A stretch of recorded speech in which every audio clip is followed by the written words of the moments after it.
So he said, how can I take my this value and how can I scale it? So one day he sat down and he wrote an entire manual on how to teach kids how to read based on his experience.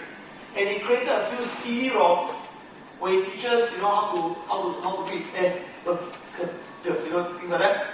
And when he created this whole product, it became an information product. And he called it the I Can Read program.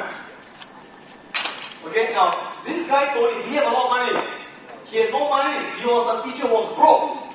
But he had the money-making skill, which is learning how to sell and learning how to network people, right? So he took this one idea, what did he do?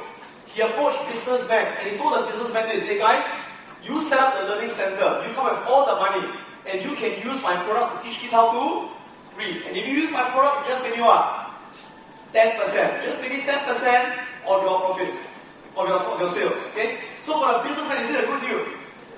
Yes, I'll put a learning center, got a reading product, just pay me 10%. For Tony, is it a good deal? I got no money, no capital, I just get 10%, true? So he's been doing that for the last 7 to 8 years. Today, I told you it's a preview, right? This guy today has gone around and has sold his idea to 100 people, 100 centers. In fact, I think it's a lot more than that now. Each center, let's say, has got 300 students. Each student pays $150 a month. And he makes how much percent? He makes 10%. What's his passive income every month? 100 times 300, 150 times 10. His passive income is now $500,000 a month. Imagine $500,000 he gets cash every single month. And it's increasing exponentially. Why? Because what Tony does now is he just travels around the region and what? Opens up centers. His capital, zero. Does it make sense? There's always a way. There's always a way. So what can these people do and what's stopping you from doing it? What's stopping you? Nothing stops you. The only limits we place on ourselves are the limits we place on ourselves. Right? Okay? Celebrities. If you happen to be a celebrity, you earn royalties for every endorsed product that is sold. Okay, toys, apparel, sports equipment, food, things like that. What else? Authors. As an author, you write books, you receive what? Royalties from the books you write. Yes or no? Okay? Now, we call this infopreneuring. Everyone say infopreneuring. Because what are you selling? You are selling information. And infopreneuring is one of the best things to sell. Information is one of the best things to sell today. Why? Because what's your raw material? Your raw material is free. Make sense? You see, in the old days, we were in the industrial age. During the industrial age, you had to have a lot of capital. Why? To go and mine for raw materials. To buy raw materials like rubber, tin, and whatever metals, right? Then you have to build factory, right? You have to hire workers, get land, right? And you process the raw materials into finished goods and sell, yes or no? Are we in the industrial age anymore? All those industries went to China already, went to India, right or not? What age are we in? Information age. In the information age, people make millions of dollars selling intangible products. They sell concepts, they sell ideas, they sell information.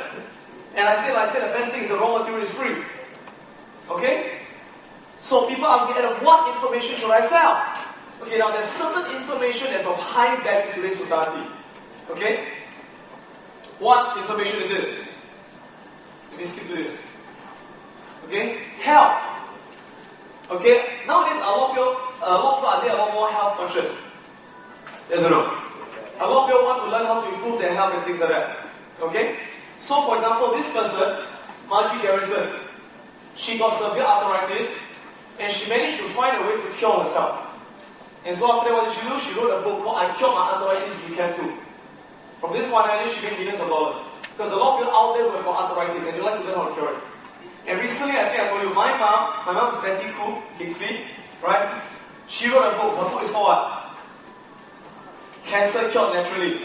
Okay? And the interesting thing is this. My mom, her book is teaching her how to cure cancer naturally with no chemo, no medicine whatsoever. Purely holistic healing. Now, is my mom a doctor? My mom has got no medical background. My mom got cancer. Troy, no. What gives her the authority to write this book? By the way, her book, right, the first print run of 5,000 copies was sold out in 2 months. This is the second print one already. And my mom recently was featured front page on, you know the Straits Times? They have got the Mind Your Body section. How many of you saw my mom? She was on the front page, right? And my mom is not being interviewed by all kinds of doctors now. She goes to Tantan State Hospital, she's been invited by all doctors giving talks. And she's now teaching the doctors how to cure cancer. She's not a doctor. And she's now teaching them how to cure cancer. And she's being invited to Australia, to Malaysia, and she's now doing a whole tour of seminars right now. Okay? Now, so what gave her the right to write this book? Because what my mom did was this. My mom went to find and interview people who had cancer, final stage. That means given 6 months to live. And what did they do? They cured themselves naturally with no chemo and no medicine. And now, not people who cure themselves, right? You know, the cancer comes back after a few months, right? It's called, comes back again. So, her criteria for interviewing people is people who cured their cancer and it didn't come back for at least 5 years. To find out what was the secrets, okay? She interviewed about 10 people. I tell you how interesting it is. This person, his name is called S.C. Lim, okay? He was the captain in the Singapore Armed Forces. He was given 3 months to live by the doctor. The doctor said, you're going to die in 3 months. You got severe cancer, you're going to die, okay? He refused. He said, I'm not going to die. He refused chemo. He refused any medicine. He said, I'm going to cure myself holistically. So what he did was, he would only eat fresh organic food, uncooked vegetables. Okay? He did meditation, he did visualization, he did a lot of exercise. To cut a long story short, not only did he survive, today he's about 85. Okay? He survived the 4 doctors who attended to him. His 2 radiologists and oncologists all died of cancer. Isn't that amazing? And these people are all amazing. They outlive all their doctors. And they did not use a single medicine on doctor. They cured themselves holistic. Isn't that a powerful idea? So my mom in the book teaches people how to do the same thing. That's why it's now become a top bestseller in Singapore. Okay? So my point in telling this example is this. Must you be a doctor to write a book on cancer? No. You don't have to. It's a limiting belief. Are you with me so far? Okay? Now, must you be a millionaire to write a book about how to be a millionaire? Yes or no? Yes or no? No! I can tell you someone who made millions of dollars writing a book who's not a millionaire. His name is called Thomas J. Stanley. He wrote a book that became a New York Times #1 bestseller. The book is called The Millionaire Next Door. How many of you heard of this book before? This book is a New York Times #1 bestseller. He made millions of dollars. No. He's not a millionaire. But what gave him the right to write this book? He is a journalist. You know what he did? He went to interview 500 millionaires in America. Okay, to find out their secrets. And his criteria, right, is these 5 people are people who were born poor. They made at least $5 billion US before the age of 40 years old. And he interviewed to find out their secrets. And he compiled an entire book